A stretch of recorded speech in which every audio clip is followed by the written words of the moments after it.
Շնորհակալություն, հարգարժան փոխնախագահ, հարգելի գործընկերներ,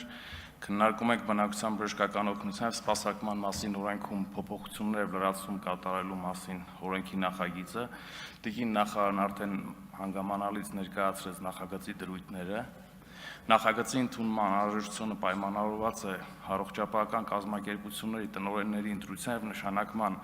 գործընթացում ի հայտ եկած տարբեր խնդիրներն օրենսդրորեն բարելավելու նպատակով։ Անհրաժեշտություն է առաջացել օրենքով սահմանել կարգավորումներ առ այն, որ գործադիր մարմնի ղեկավարները պարտավոր են կազմակերպության գործունեության վերաբերյալ հաշվետվություն ներկայացնել ինչպես պաշտոնի նշանակող և ազատող համապատասխան իրավասու մարմնին, այնպես էլ լիազոր մարմնին։ Առողջապահական կազմակերպությունների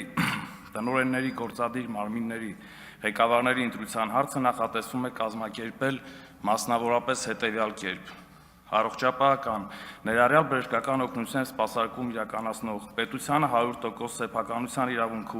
իրավունքով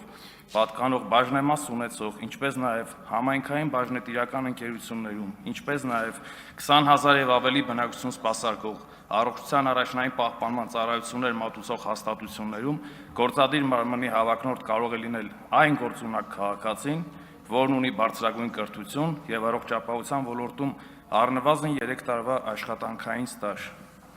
և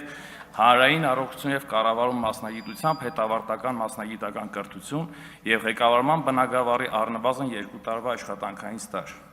Հանրային առողջություն և կառավարում մասնագիտությամբ հետավարտական մասնագիտական կրթության պահանջը ողջունելի է, քանի որ բավականին թվով մասնագիտությամբ հետավարտական կրթություն ստացողներ կան։ Նախագիծը քննարկվել է հանձնաժողովում և ստացել դրական եզրակացություն, կոչ եմ անում քվեարկել նախագծին։ Շնորհակալություն։